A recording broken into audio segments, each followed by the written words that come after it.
All right, to start us off today, I'd like to welcome our first guest, Enes Kanter. As many know, Enes is an NBA player with the Boston Celtics and a human rights activist and outspoken critic of human rights abuses.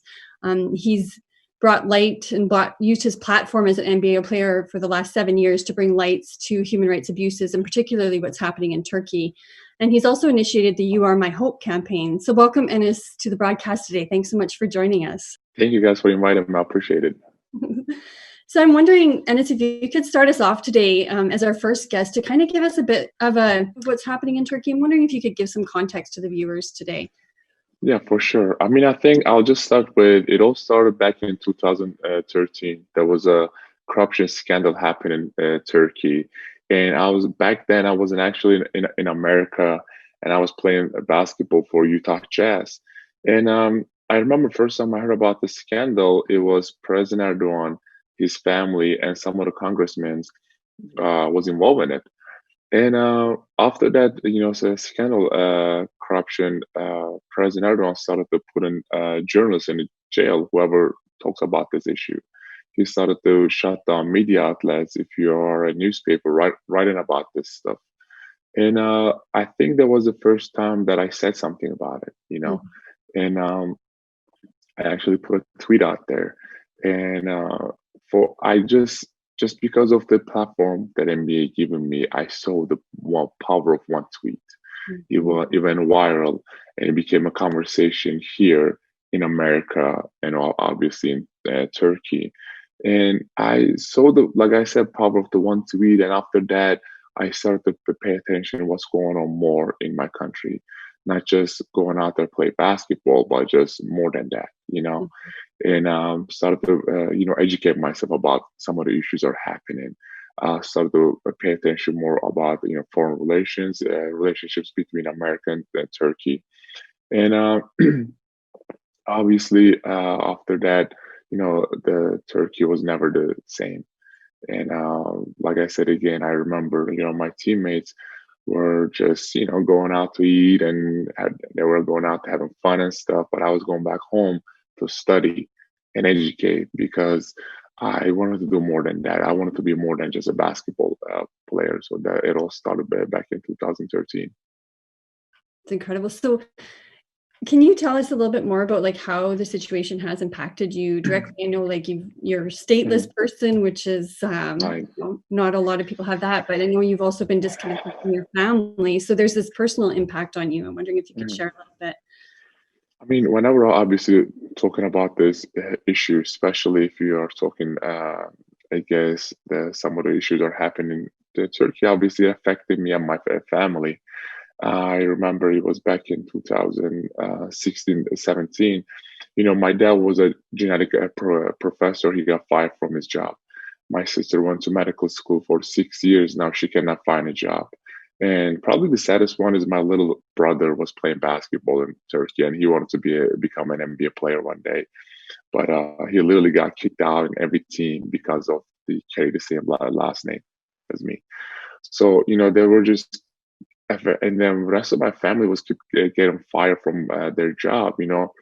My family had to put a statement out there and said we are disowning us, and they made it publicly. And I Hmm. remember going to practice that day. It was probably one of the toughest days of my life. And Yeah. obviously, Turkish government didn't believe that. They sent police to my house in Turkey, and they raided the whole house.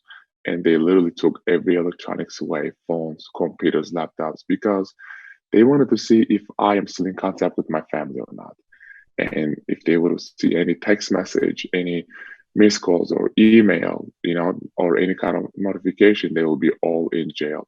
They actually, after that raid, they actually took my dad in jail for a while. Mhm. But we put so much pressure from here, America to Turkey, they let him go.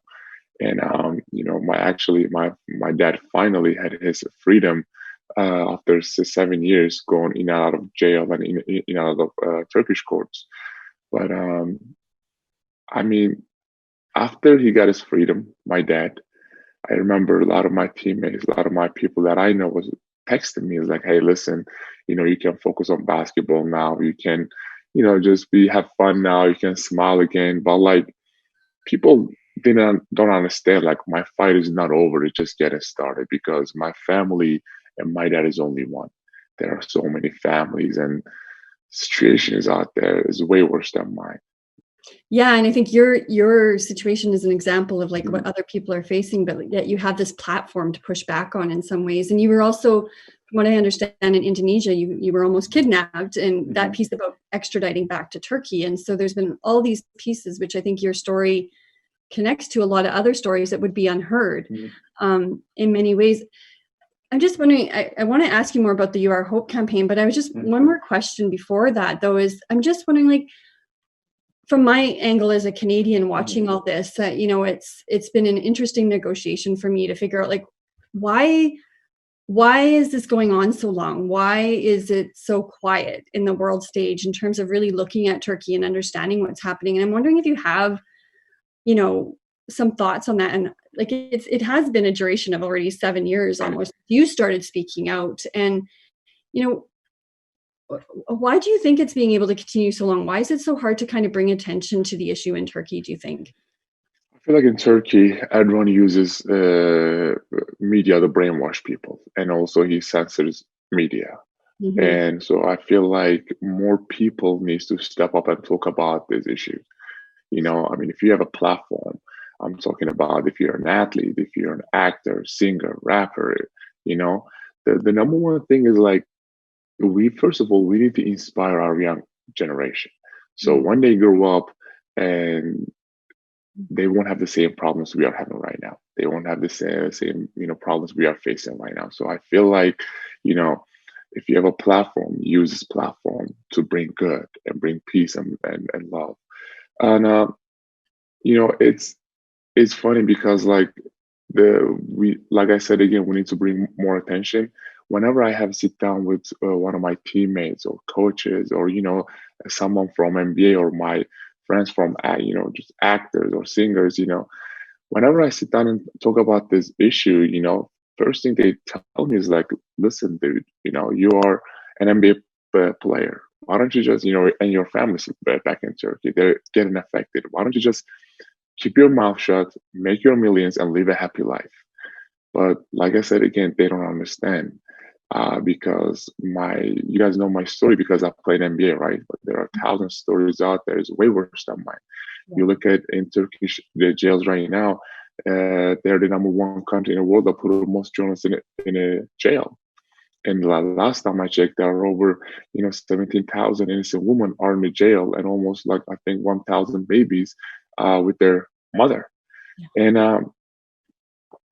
and there's so many reports out there. You look at Amnesty International, Human Rights Watch, Human Rights Foundation. These people are getting tortured and raped.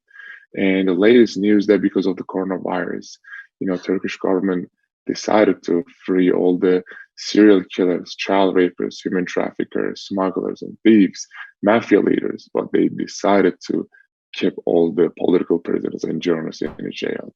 I mean, this is unbelievable to me. So whenever I sit down with my teammates and talk about this issue, I have a one-on-one conversation with them. The next thing they ask me, how can we help you? So I feel like we need to talk about these issues more, because it's important to the whole world, and it's important to stand up against dictators. Yeah, and to not let the impunity just sit there, right? Right, for sure. Can you tell me then more about this You Are My Hope campaign? Like, what's it about? Why is it important? What should we be paying attention to? So, whenever I have sit down, like I said, my teammates or MBA family, or even, politicians, senators, congressmen, congresswomen, so lawmakers, and especially some of the people in White House, whenever we have sit down and talk to them, whenever I have this conversation with them, they always stop me in the middle, and they're like, listen, we already know the situations. We already know who's right, who's wrong. The question is, how can we help you? You Yeah. know, I was like, you're right. I need to bring them something that they can just put their name, put their signature, and involve in it, Mhm. and stand up against all the human rights abuses in Turkey. That's why we come up with this beautiful campaign called "You Are My Hope."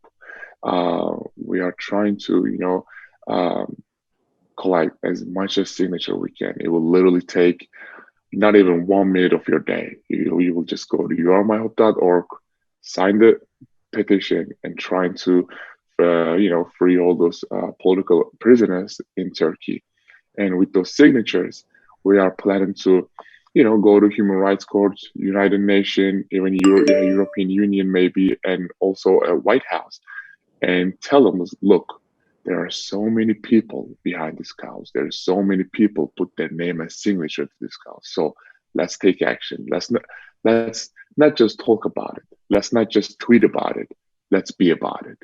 Because our goal is so when is our goal is when we grow up, our kids and our grandkids won't have the same problem we are having right now.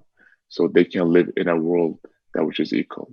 So we born free, and all the people have an equal right to freedom. So we have to fight for it. And we have to like create this movement and bind together and come across our differences in that. I think, yeah, the situation in Turkey it's fascinating because it's a pivotal space in the political geography of our world in so many ways, and it's interesting. So just one more question for you, Enes, is the other piece that I've been trying to wrap my head around a lot of times is the logic of pointing the blame at the Fethullah Gulen and the movement. Like, what can you see as the logic behind that? Why is there a target to the Gulen movement specifically, do you think? Well, because that movement was the Gulen movement was the only movement that uh, stand against the dictatorship in Turkey. Because you look at all the journalists in Turkey, you look at all the media outlets, all the newspapers, all the people who has platform, all the celebrities, Yeah, pick the dictatorship side because a lot of benefits, and they were scared to say anything. That's why I'm wearing this shirt. Silence is violence. And the Gulen movement was the only movement would say, listen, you're doing it wrong, right? And the Turkish government did not like that. And how I'm just so very proud of them. And I mean, about the Gulen movement, I try to visit, Mr. Gulen probably once a month before this coronavirus. And every time I go there, he always talks about one question: what can we do to make this world better together? Because he believes, it doesn't matter what your background is, it doesn't matter what your skin color, your religion, or your ethnicity, or what your background. The most important thing in life is leave your differences on the table and try to find what we have in common. I say this every time, and people laugh, but we only have one world to live.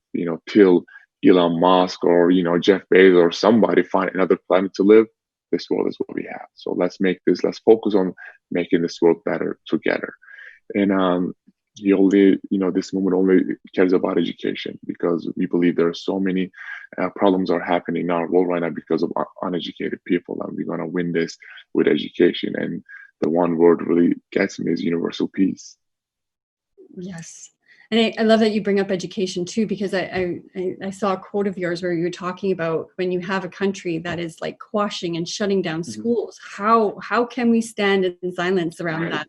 And I think that's the piece, and what you highlight is, not only is it media crackdown, it's public sector crackdown, it's, all these spaces in our education systems, and that's a longer journey of oppression in many ways. So I thank you so much for all you do for movement, but also raising human rights awareness about Turkey. I'm just wondering if there's any last thoughts that you want to share with everybody before we wrap up.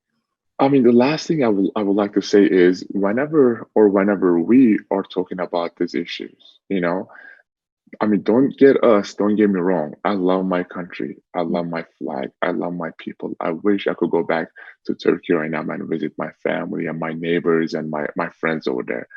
Our problem is with the current regime in Turkey. And I am so proud of the people who are standing up against the dictatorship, because they're facing a very rough times. I mean, because Turkish government, I mean, if you're in Turkey and talk against the government, right, you'll be in jail. But if you're outside of Turkey, one of the things they do is the government uses their power. They use red notice system, Interpol. So they will put your name on Interpol and try to deport you back to Turkey.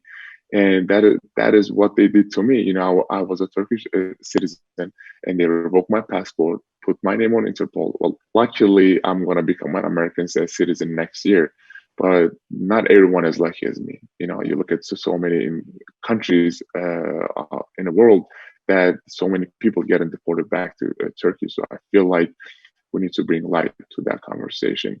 And the last thing I will say is, just keep fighting for good. Just keep getting yourself in a good trouble. And that code.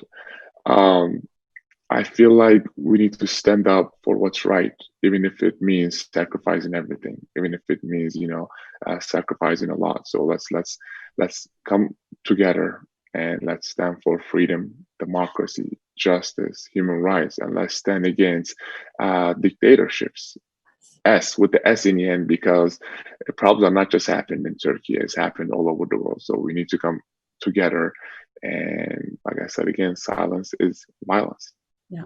And if we can make shifts in like one country around a dictatorship, I think the inspiration that gives for so many others is remarkable. So thank you so much for sharing that, and best of luck with the journey ahead. We're looking forward to working with you and getting to know you better. And we'll make sure we push out that You Are My Hope campaign. And yeah, thank you so much, Enes, for everything. Thank you guys. I appreciate it.